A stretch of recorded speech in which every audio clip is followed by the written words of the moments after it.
Bapak Ibu Saudara-saudara sekalian, kiranya Tuhan Allah memberkati Anda semua. Shalom dan salam sejahtera bagi kita semua. Pada hari ini saya akan melanjutkan pembahasan atau renungan yang mempunyai topik besar, yaitu tentang hamba Tuhan. Terambil dari Yesaya 49 sampai Yesaya 55, pasal 49 sampai 55.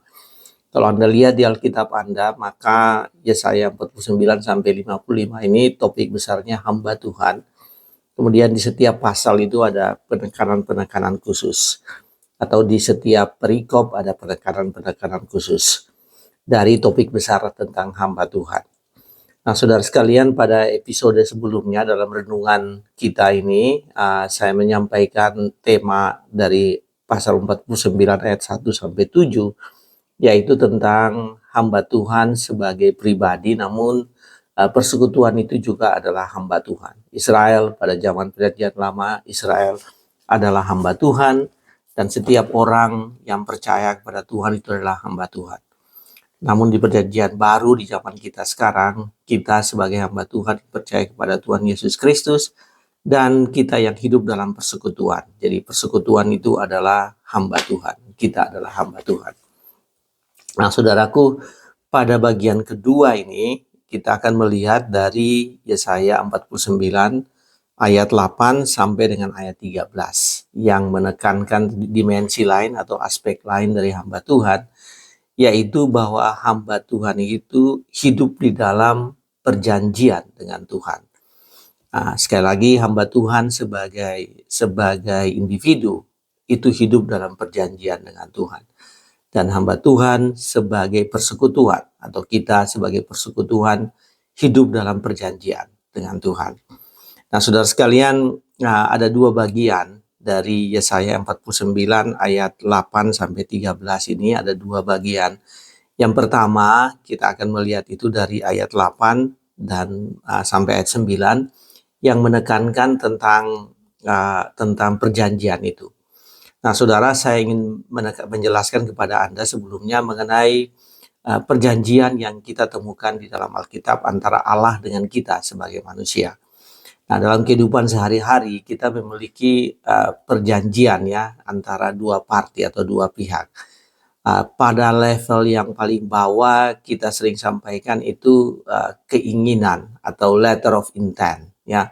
Jadi kalau ada orang yang ingin bekerja sama dengan orang lain, maka kita sebut dengan mereka menandatangani letter of intent, keinginan bersama untuk melakukan sesuatu hal.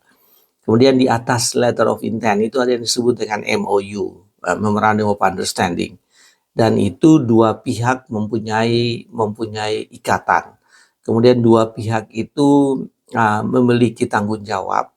Dua pihak memiliki kesetaraan, tanggung jawab dan kesetaraan, dan apabila satu pihak merasa bahwa perjanjian itu tidak perlu dilanjutkan atau dihentikan di tengah-tengah periodenya, maka itu bisa tidak berlaku. MOU atau Memorandum of Understanding itu tidak berlaku. Kemudian biasanya MOU diikuti dengan rencana-rencana teknis, ya disebut dengan technical cooperation, ya rencana-rencana teknis. Nah, saudara, itulah bentuk-bentuk perjanjian yang kita temukan di dalam kehidupan kita. Nah, di dalam kehidupan kita saat ini kita memiliki perjanjian dengan Tuhan. Namun, ya ini bukan satu agreement, ya agreement atau kesepakatan atau perjanjian. Apa yang kita miliki dengan Tuhan Allah kita sebagai hamba Tuhan, kita punya perjanjian dengan Tuhan Allah kita, yaitu kita sebut dengan covenant. Covenant ini dalam bahasa Indonesia disebut dengan akad. Ya, akad adalah levelnya di atas perjanjian. Nah, apa artinya kalau kita pelajari apa beda antara agreement atau MOU ya, Memorandum of Understanding, dengan akad atau covenant? Itu perbedaannya sangat nyata. Kalau perjanjian itu maka dua pihak itu memiliki kesetaraan dan memiliki tanggung jawab, dan bahwa perjanjian itu bisa berhenti karena salah satu pihak tidak mau melanjutkannya. Nah, di dalam covenant, meskipun dua pihak terlibat ikut serta di dalam akad itu, namun demikian ya tanggung jawab atau uh, um, inisiatif itu datang dari satu pihak. Dan dalam konteks kita, inisiatif dari akad itu yang merupakan basis hubungan kita dengan Tuhan itu datang dari Tuhan. Jadi beda dengan agreement, suatu covenant atau akad itu adalah kontrak kontrak untuk kehidupan bersama. Tetapi ya inisiatif itu datang dari satu pihak dan itu tidak akan berakhir. Ya, tidak akan berakhir. Akad tidak akan berakhir karena inisiatif dari seseorang yang mau melakukan hal itu. Posisi dan kedudukan juga tidak sama.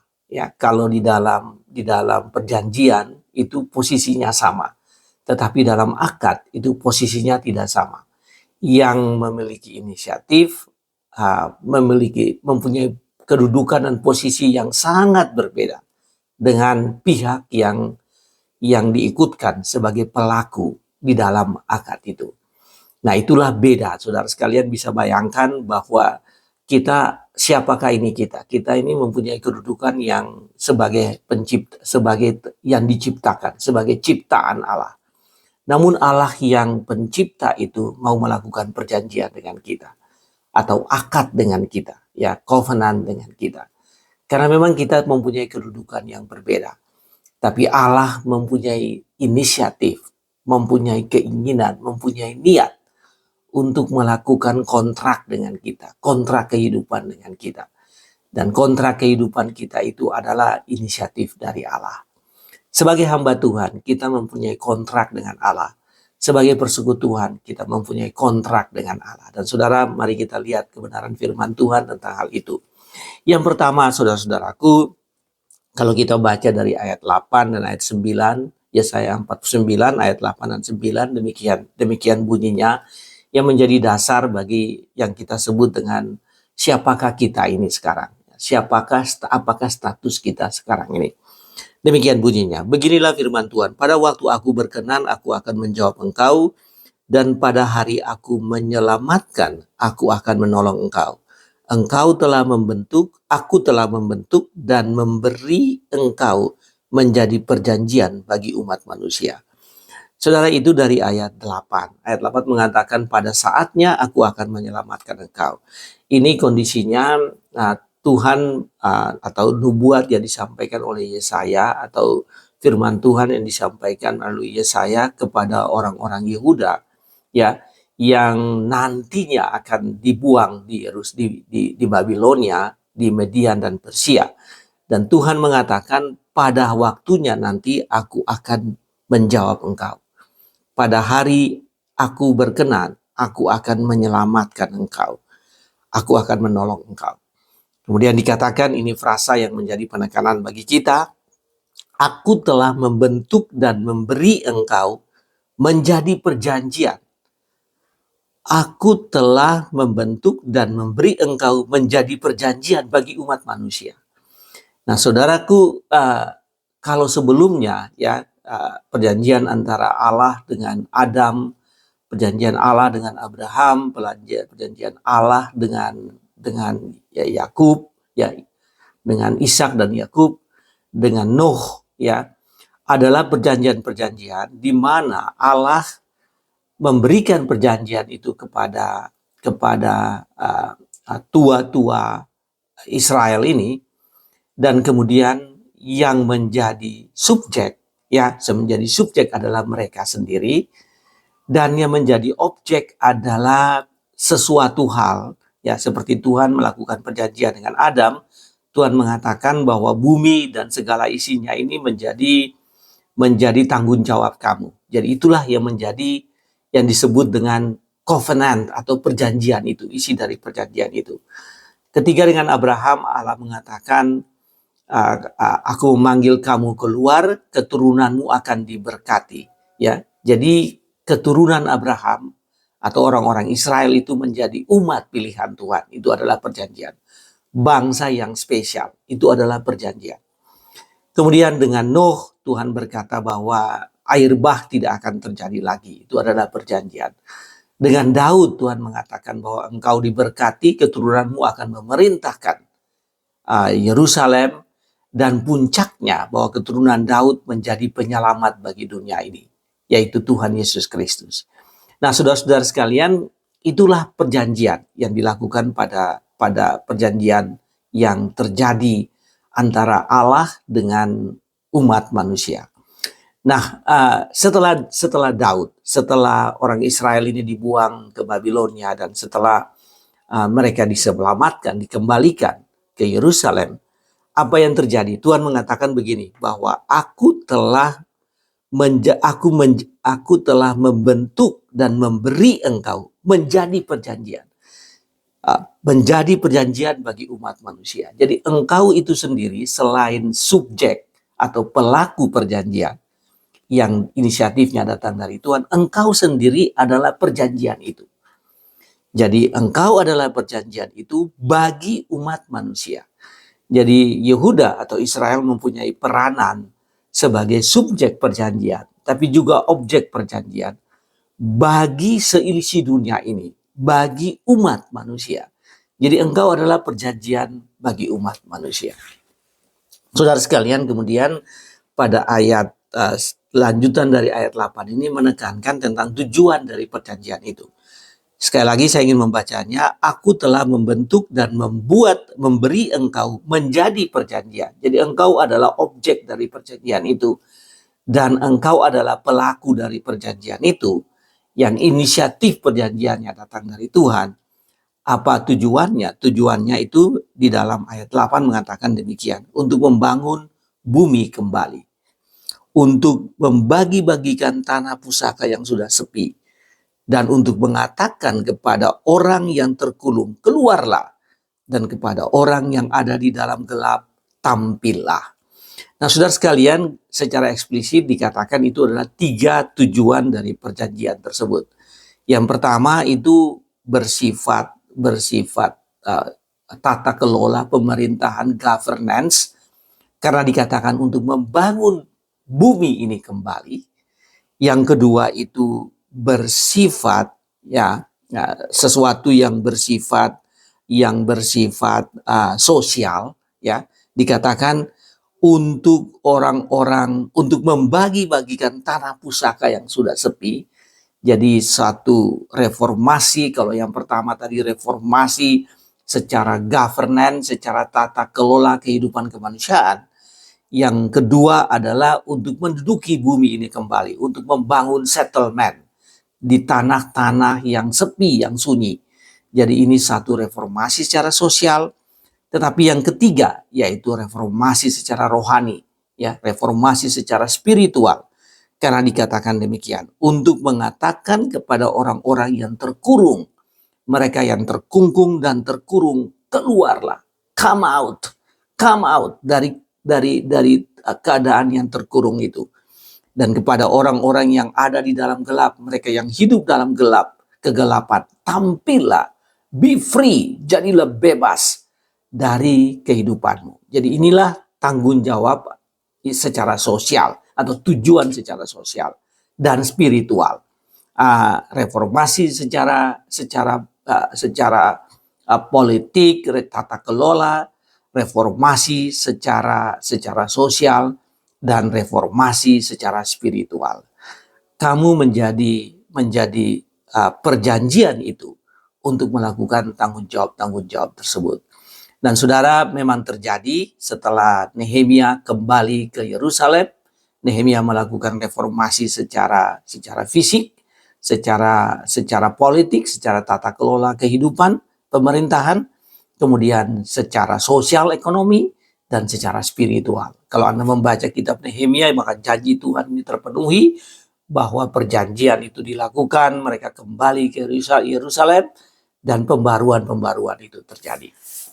Saudara-saudaraku, apa yang terjadi dengan kita pada saat ini? Kalau pada zaman perjanjian lama, basis kehidupan dan eksistensi manusia itu berdasarkan atas perjanjian dengan Allah, maka bagi kita sekarang pun hal tersebut berlaku. Bahwa eksistensi kehidupan Anda, keberadaan kehidupan Anda hanya terjadi. Kita ini hanya eksis di hadapan Tuhan karena perjanjian kita dengan Allah kita. Apa yang disebut dengan bukan perjanjian, sesungguhnya ketika saya menyebutkan perjanjian itu berarti akad. Jadi levelnya yang tinggi tadi. Covenant antara Allah dengan manusia yang merupakan inisiatif Allah untuk menyelamatkan manusia. Dan saudara, kalau pada zaman perjanjian lama, seperti tadi saya katakan, engkau atau umat manusia atau Yehuda adalah objek dan pelaku dari perjanjian itu. Maka sekarang kita melihat di dalam perjanjian baru dalam kehidupan kita ini, seperti apa akad antara Tuhan dengan kita. Saudaraku, saya ingin kita membacakan dari Lukas pasal 22 ayat 20. Lukas pasal 22 ayat 20 bunyinya demikian. Ini perikop dari Lukas 22 ayat 14 sampai dengan ayatnya yang ke-36. Yang perikopnya itu berjudul penetapan perjamuan malam. Jadi Yesus menyampaikan kepada murid-murid supaya mereka dalam kehidupannya nanti, bagi kita juga saat ini kita harus melakukan perjamuan kudus, ya.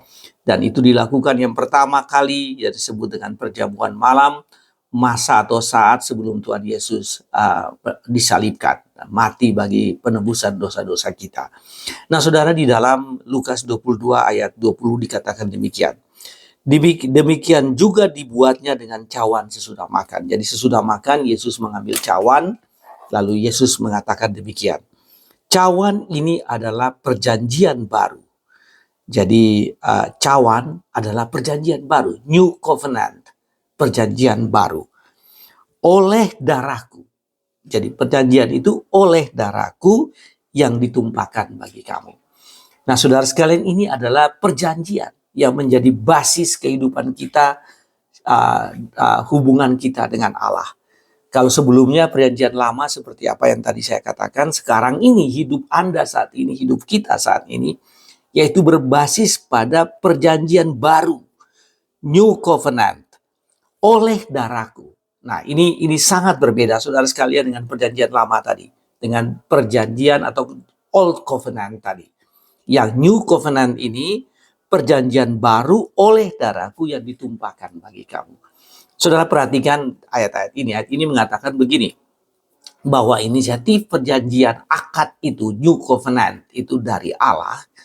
Kalau dulu pelaku itu adalah kita, umat manusia, dan objek adalah kita, maka di dalam New Covenant yang menjadi basis kehidupan Anda dan saya saat ini, yang menjadi pelaku adalah Tuhan Yesus Kristus. Dikatakan begini, cawan ini adalah perjanjian baru oleh darahku. Jadi darah Tuhan itu adalah meterai dari perjanjian itu. Yang mengesahkan perjanjian itu adalah darah Tuhan Yesus. Yang menjadi objek dari penelitian perjanjian itu adalah kematian Tuhan Yesus. Yang ditumpahkan, tujuan perjanjian itu adalah umat manusia yang ditumpahkan bagi kamu. Jadi saudara, itulah perbedaannya. Ada satu ayat lagi diambil dari Ibrani pasal 9 ayat 15. Ya, saya akan baca kepada Anda. Ibrani pasal 9 ayat 5-16 yang secara eksplisit menjelaskan hal ini. Karena itu ia adalah pengantara, ia adalah Tuhan Yesus Kristus. Karena itu ia adalah pengantara dari suatu perjanjian baru. Ia adalah mediator dari New Covenant. Pengantara dari satu perjanjian baru. Supaya mereka yang telah terpanggil dapat menerima bagian kekal yang dijanjikan. Jadi isi perjanjian itu supaya mereka yang terpanggil, kamu yang merupakan pelaku, kamu yang merupakan pihak yang masuk dalam perjanjian itu, kamu memperoleh kehidupan kekal, bagian yang kekal. Sebab Yesus telah mati untuk menebus pelanggaran-pelanggaran yang telah dilakukan selama perjanjian yang pertama. Jadi Old Covenant. Old Covenant itu diganti dengan New Covenant, dan New Covenant itu adalah Yesus sebagai mediator atau Tuhan Yesus sebagai perantara. Bapak Ibu Saudara sekalian, ini apa artinya bagi Anda? Hari ini saya ingin menyampaikan kepada Anda sebagai hamba Tuhan, Anda mengalami perjanjian dengan Allah Anda, dengan Tuhan kita melalui Tuhan Yesus Kristus. Dan perjanjian itu adalah inisiatif dari Allah sendiri untuk mau menjadikan Anda hamba Tuhan, untuk menjadikan hamba Kristus. Dan perjanjian yang baru ini yang merupakan basis dasar fondasi bagi kehidupan kita saat ini, yaitu karena darah Kristus yang telah tertumpah di kayu salib. Mediatornya bagi hubungan Anda yang begitu berbeda, Allah Bapa pencipta langit dan bumi, Allah Bapa yang berada di tempat yang maha tinggi, dengan kita umat yang berdosa ini, itu begitu tinggi. Tapi Tuhan mau memperhatikan Anda. Allah mau memperhatikan Anda. Allah mau memperhatikan kita. Sehingga Dia mau menjadikan Anda ini dalam satu kontrak kehidupan. Kontrak kehidupan antara Anda dengan Bapa di sorga. Dan kontrak kehidupan itu melalui darah Tuhan kita, Yesus Kristus. Mulai hari ini saudara-saudaraku, sebagai hamba Tuhan, sebagai hamba Allah, Anda sering berdoa bahwa Tuhan, perhatikanlah hambamu, inilah hambamu. Anda sering menggunakan frasa itu. Hari ini ingin saya sampaikan bahwa basis status Anda sebagai seorang hamba Allah, yaitu Anda percaya kepada Tuhan Yesus Kristus sebagai mediator. Dan kalau dulu-dulunya Anda ini bukan siapa-siapa, sekarang ini Anda adalah hamba Allah yang diangkat sebagai parti atau pihak yang memiliki hubungan dengan Allah melalui darah Tuhan Yesus Kristus dalam apa yang disebut dengan New Covenant atau perjanjian baru. Perhatikan hal ini dan jadikan hal ini sebagai basis bahwa kehidupanmu. Siapakah Anda? Siapakah saya? Anda mengatakan saya adalah kontrak perjanjian baru antara Allah dengan umat manusia melalui penyelamatan oleh darah Tuhan Yesus Kristus. Itulah status Anda saat ini. Saudara terima itu, sadari hal itu dan terima itu dan jadikan itu sebagai, tadi saya katakan, fondasi atau basis dari kehidupan Anda, eksistensi kehidupan Anda di dunia ini. Saudara-saudaraku, itu adalah bagian yang pertama. Sekarang kita melihat bagian kedua dari perikop ini yang akan terambil dari khususnya dari ayat 10, 11 dan 13 ya.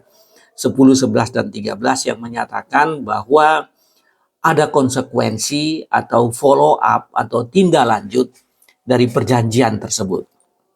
Perjanjian antara Allah dengan Yehuda ada konsekuensi, ada follow up, ada tindak lanjutnya.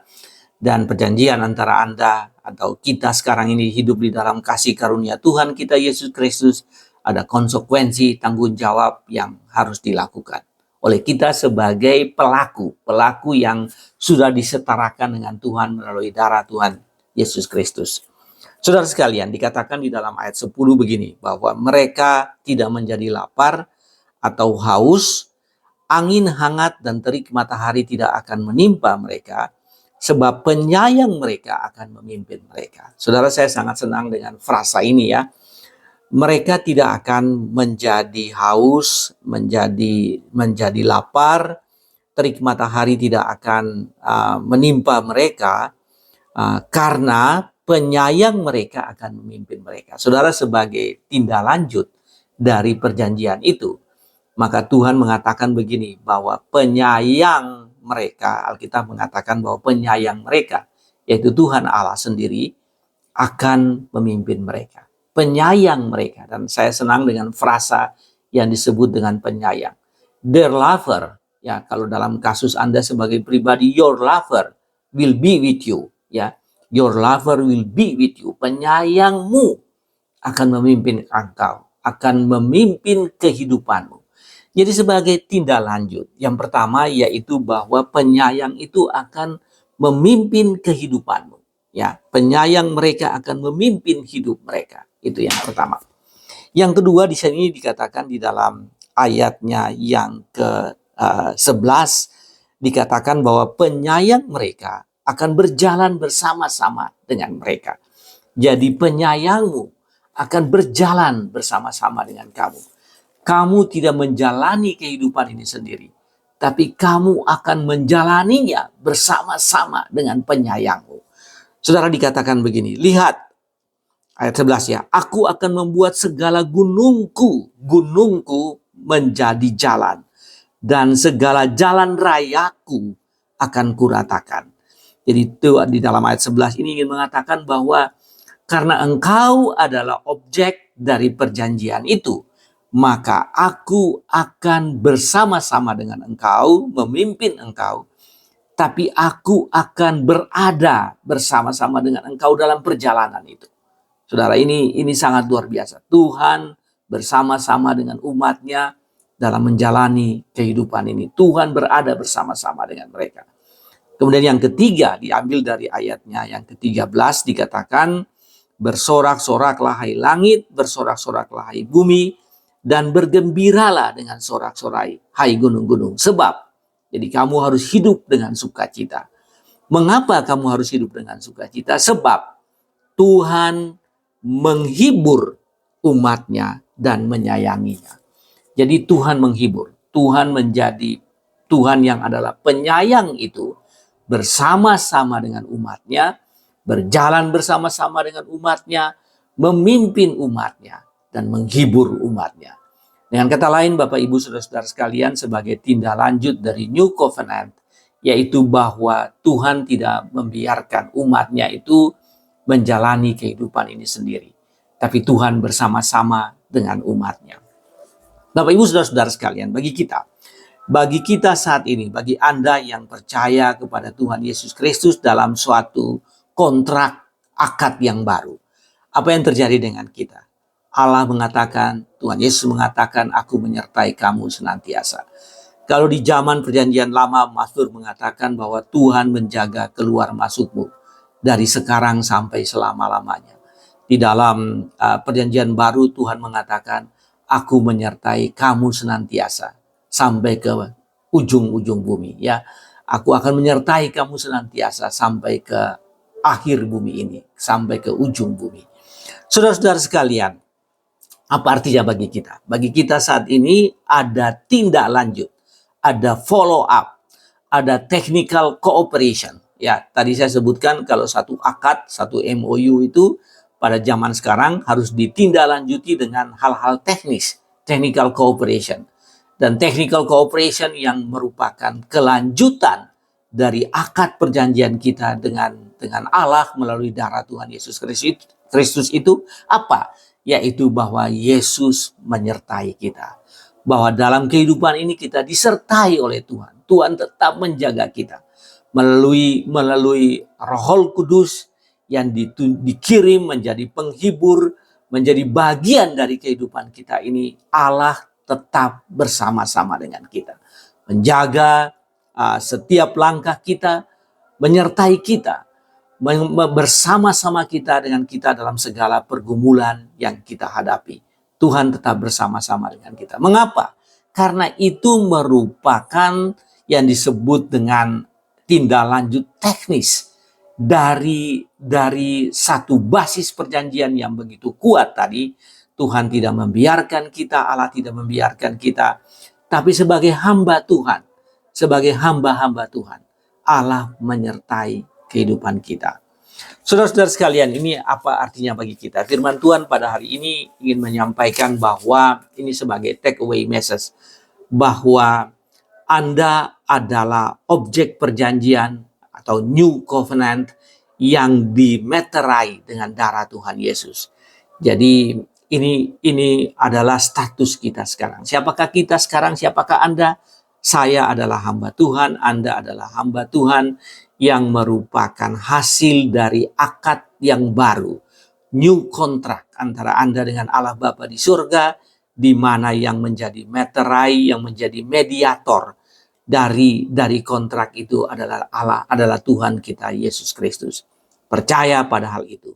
Dia menyayangimu, Dia menyertaimu, Dialah yang mengatur kehidupanmu. Dialah yang mengelola hidupmu. Dialah yang menata kehidupanmu dan dialah yang membuat hidupmu ini berarti. Mulai dari hari ini Bapak Ibu Saudara-saudaraku, masuklah dalam kehidupanmu dengan basis formalitas, saya harus sampaikan, formalitas hubungan atau akad yang begini luar biasa kuat, yaitu New Covenant, akad baru, kontrak kehidupan baru antara Anda yang tadinya orang berdosa, budak yang hidup dalam kegelapan, yang hidup terpisah dengan Tuhan, menjadi mitra Allah, menjadi orang yang diangkat bersama-sama dengan Tuhan. Hanya melalui satu hal, yaitu darah Tuhan Yesus Kristus.